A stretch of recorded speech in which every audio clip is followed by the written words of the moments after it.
En los próximos minutos vamos a describir el proceso conocido como la meiosis o división celular sexual. Así se describe la meiosis. Como vimos en nuestro video anterior, la meiosis la definíamos como el proceso por el cual una célula diploide o 2N es capaz de dar origen a 4 células haploides o N. Tenemos 1, 2, 3, 4 células haploides que cuando maduran se convierten en los gametos, que son las células que después van a dar origen a nuestras células sexuales, los óvulos y los espermatozoides.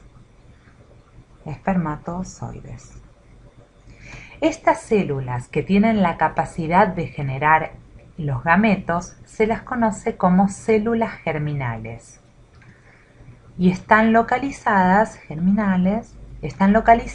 nuestros órganos sexuales.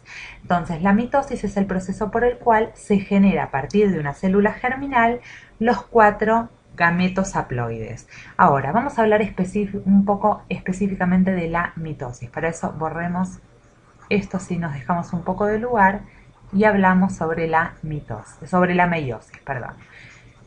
La meiosis, al igual que la mitosis, como vimos en la división celular no sexual o asexual, la meiosis está dividida a su vez en 2 fases.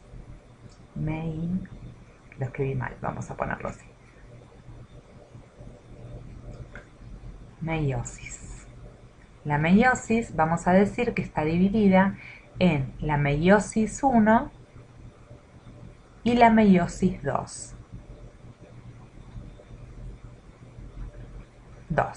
Y a su vez, cada una de las procesos de meiosis 1 y 2 están divididos en las mismas 4 fases que describimos para la mitosis, que era la profase, la metafase, la anafase y la telofase. Acá igual, las 4 fases, la profase, metafase, anafase y telofase. Entonces, vamos a ir describiendo paso a paso qué es lo que ocurre en la meiosis 1 y qué es lo que ocurre en la meiosis 2. Si se acuerdan de nuestro video anterior, cuando vimos que las células ¿se acuerdan? En el ciclo celular había una gran interfase en la que las células, en la fase S específicamente, duplicaban el material genético. O sea, el ADN se duplicaba. Entonces, en ese momento lo que ocurre es que los cromosomas empiezan a tener sus cromátides hermanas. Un cromosoma ahora tiene el doble de la cantidad genética, tiene su cromátide hermana, unida por supuesto por el centrómero. Bien. Lo que ocurre es que si nosotros focalizamos, por ejemplo, en un par de cromosomas, el par de cromosomas número 7, como ejemplo nada más.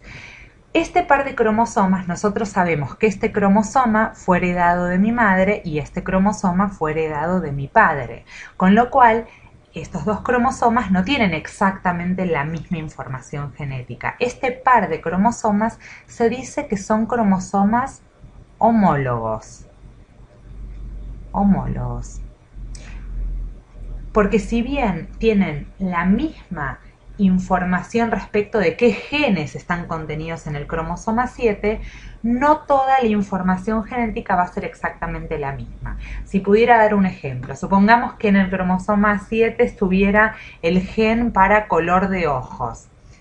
Los 2 cromosomas 7 van a tener ese gen, pero puede que en el caso de mi cromosoma paterno codifique para un color de ojos azules y en el cromosoma materno codifique para color de ojos verdes, con lo cual depende de cuál sea el código genético que existe en cada uno de estos genes. Se dice que estos cromosomas son homólogos. Y esto es importante para poder entender cómo va a ocurrir la meiosis 1 y la meiosis 2. Vamos a ver acá abajo entonces específicamente la meiosis 1 o primera etapa de la meiosis. Lo que va a ocurrir aquí es que se van a separar los dos cromosomas homólogos, o sea, uno para un lado y uno para el otro. ¿Qué quiero decir con esto? Que la célula madre que teníamos acá, la célula madre, va a producir, o célula germinal, también habíamos dicho que se dice, va a producir dos células hijas, de las cuales cada una va a llevar un cromosoma a cada una de las células. ¿Son estas células hijas iguales genéticamente? No, no lo son, porque no lo son justamente porque cada cromosoma no lleva exactamente la misma información genética. Uno lleva el cromosoma de origen materno y el otro está llevando el cromosoma de origen paterno. Y eso va a ocurrir para cada uno de los 23 pares de cromosomas.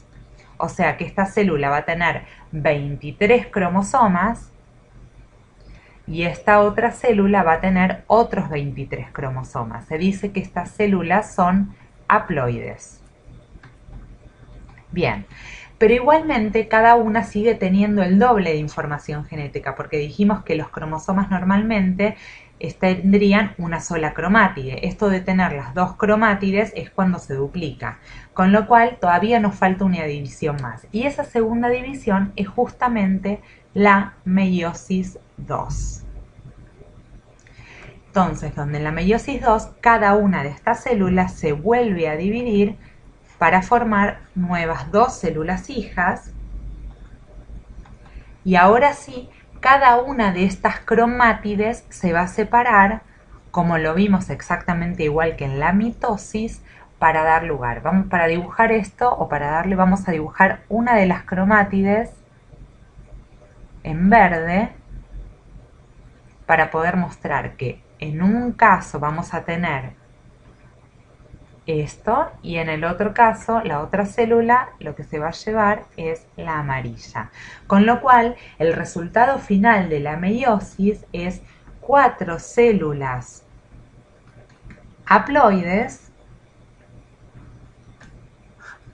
con, dijimos, cantidad de ADN igual a N, ¿sí? Es el número o el tipo de cromosomas. Cada una de estas células al madurar va a generar, dijimos, los gametos que luego se convertirán en nuestros óvulos y espermatozoides. Y esto es básicamente la base de la meiosis o la división de nuestras células sexuales.